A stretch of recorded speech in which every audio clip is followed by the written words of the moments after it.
Bonjour à tous. Cette semaine même, un professeur de Harvard vient de faire quelque chose d'impensable.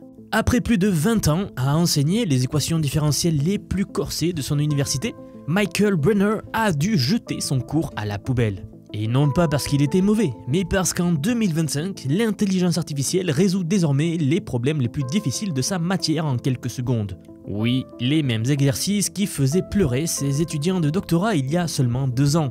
Et vous savez le pire dans tout ça? Les mathématiciens du monde entier sont en train de réaliser que ce qui vient d'arriver à ce professeur de Harvard pourrait bien leur arriver à tous. Aujourd'hui, c'est fascinant. Nous allons voir pourquoi certains de ces plus grands génies mathématiques de la planète commencent sérieusement à flipper.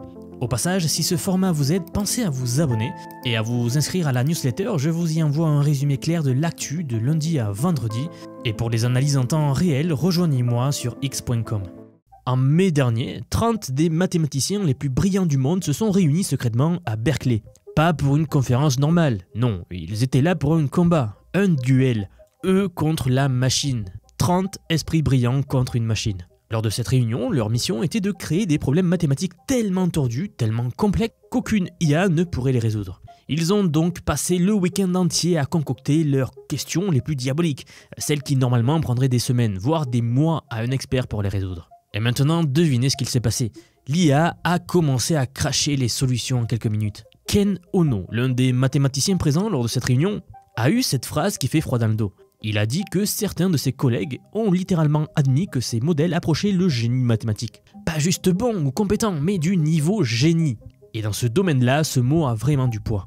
Alors pourquoi je vous raconte ça? Revenons un instant à notre professeur de Harvard. Il y a 2 ans, quand Brenner testait les mêmes outils d'IA sur les problèmes de son cours, eh bien ceux-ci se plantaient sur 30 à 50% des questions de base. Il y est revenu ce printemps, en 2025, 2 ans après, et ici même chose. Il soumet à l'IA les mêmes problèmes, les mêmes questions. Sauf que cette fois, eh bien l'IA a tout déchiré. D'ailleurs, ce professeur-là, Brenner, était tellement choqué qu'il a complètement dû redessiner son cours.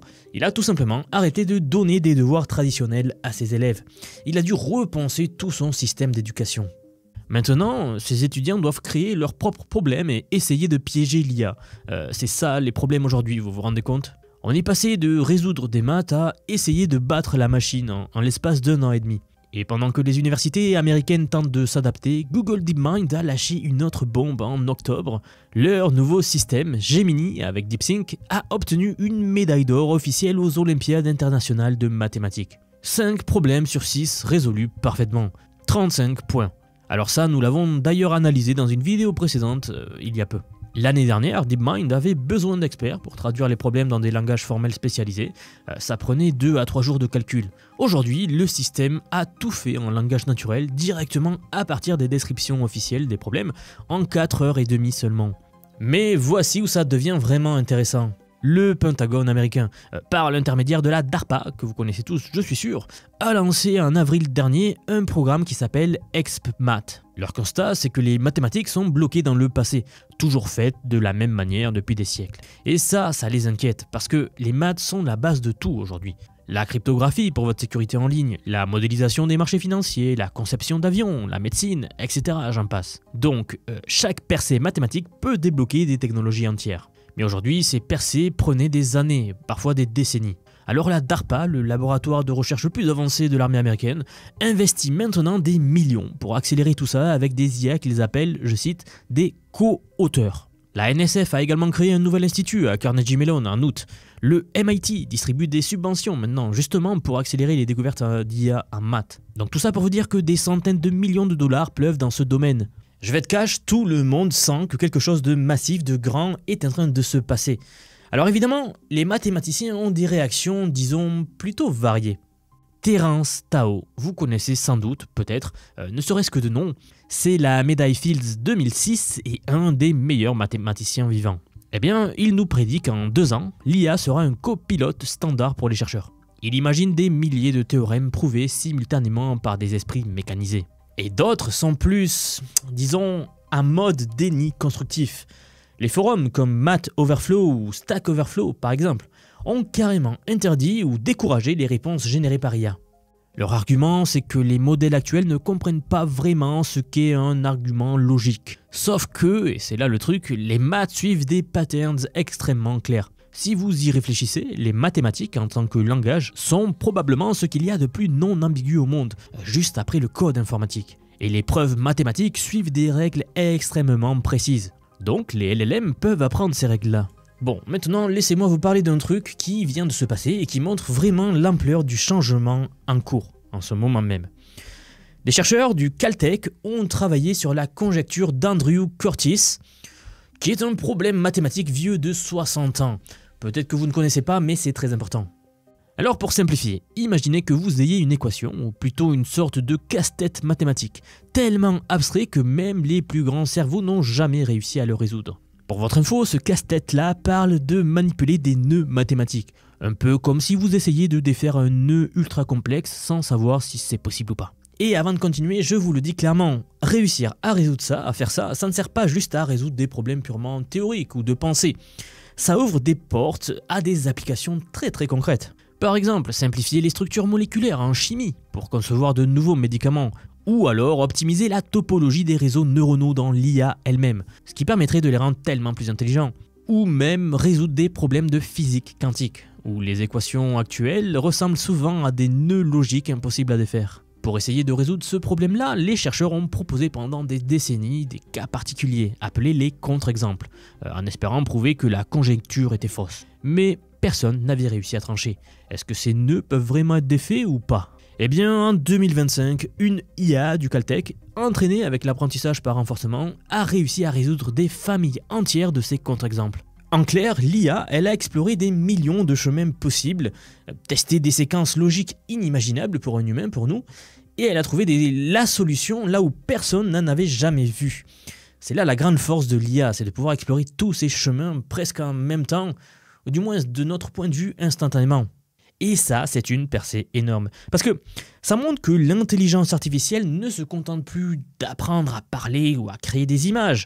Une fonction qu'on adore tous, bien sûr, mais réfléchissez. Elle commence à raisonner dans les zones les plus abstraites de la pensée humaine. Traduit ici par les mathématiques fondamentales. Des problèmes ouverts depuis 30 ans, résolus par une machine.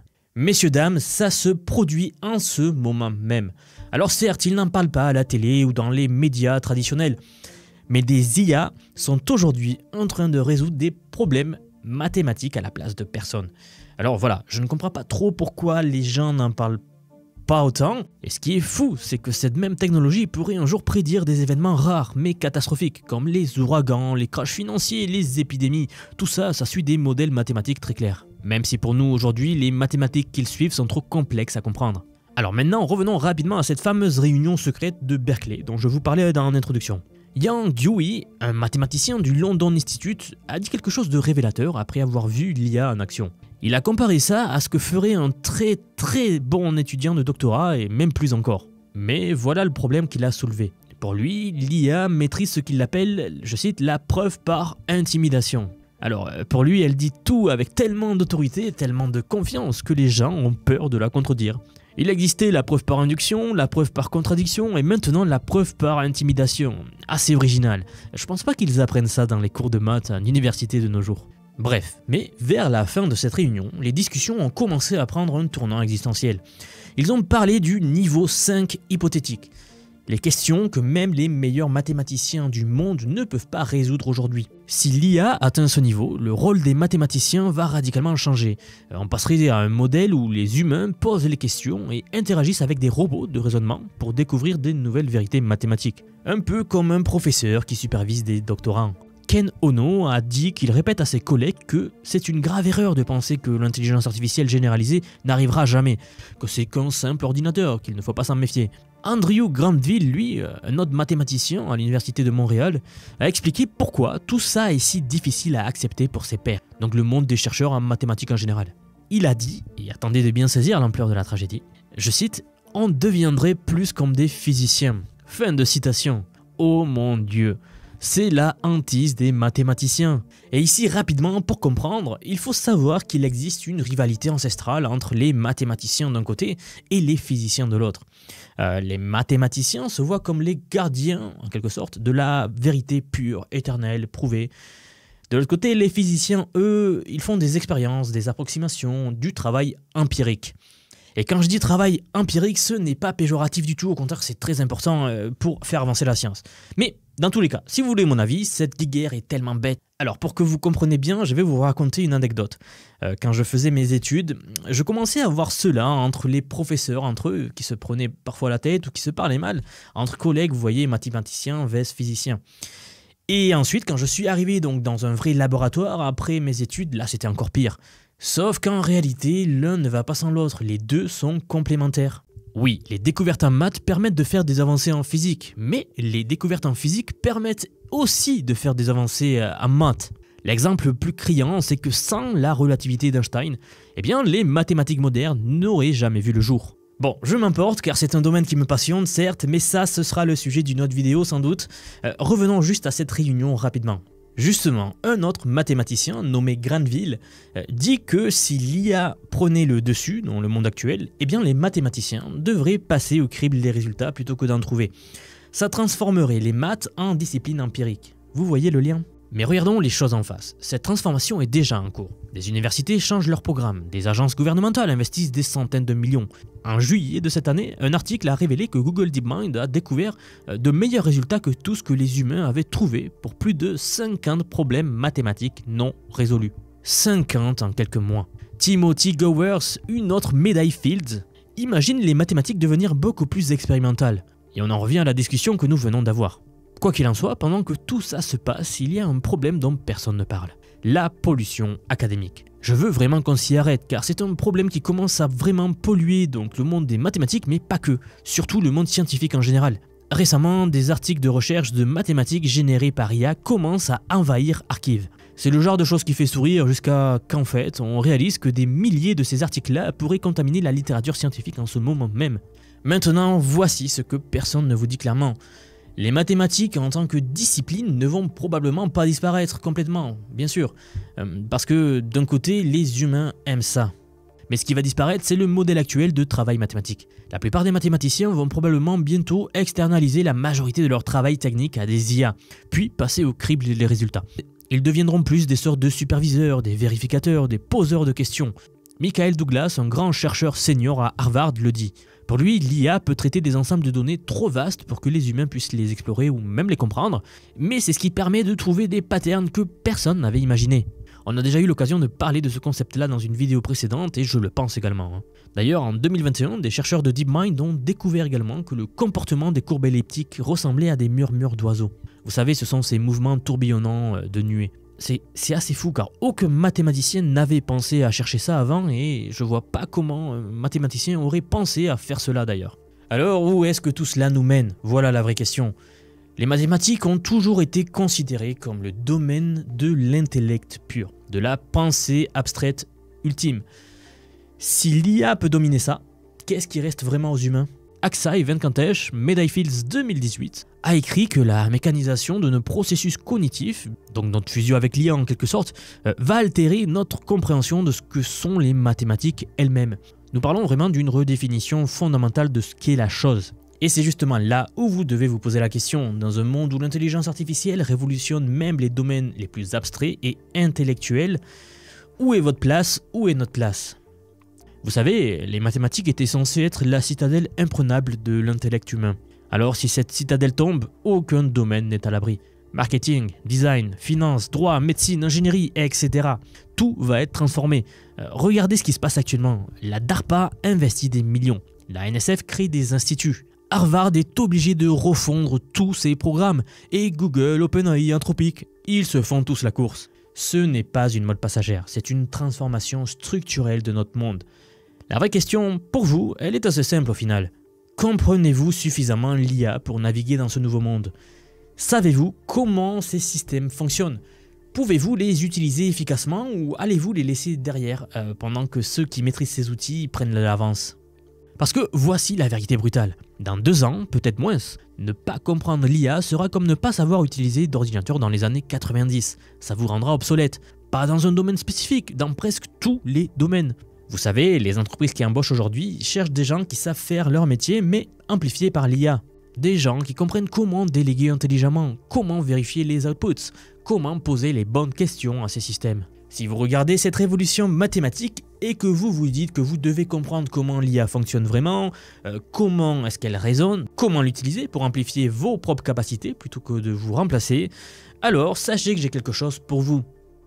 J'aimerais vous dire que depuis quelques mois déjà, j'ai construit un programme d'apprentissage unique. Je vous apprends l'IA sous tous ses aspects.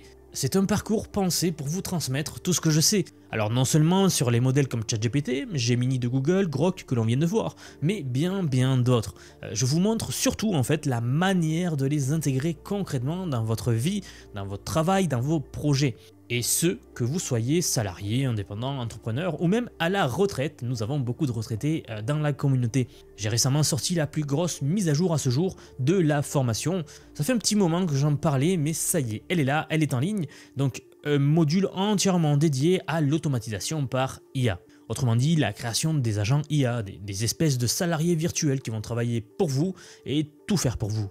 En somme, vous faire gagner des heures et des heures et des heures. Vous êtes déjà plus de 4500 personnes à avoir rejoint ce programme, donc nous approchons des 5000, merci pour le soutien. Et enfin, sachez qu'il n'y a pas besoin d'être développeur, pas besoin d'avoir un profil technique, je vous prends par la main, et pas à pas, avec des leçons vidéo claires, des cas pratiques concrets, on voit tout ce qui touche à l'IA. Dernier point, mais pas des moindres, si vous nous rejoignez aujourd'hui, vous aurez accès à toutes les évolutions du futur sans surcoût, accès illimité à vie à tout ce que je veux vous apprendre. Donc aujourd'hui c'est un paiement unique, ce n'est pas un paiement mensuel, c'est juste un paiement unique et vous aurez accès à vie à toutes les mises à jour que je vais faire en permanence et que je fais en ce moment même. Si cela vous intéresse, vous avez les liens en dessous de la vidéo, donc soit en description, soit en commentaire épinglé pour nous rejoindre. Dans tous les cas, moi je serai très heureux de vous accueillir dans le programme. Si vous êtes encore là, merci d'avoir regardé jusqu'au bout et je vous dis à très vite pour la prochaine vidéo.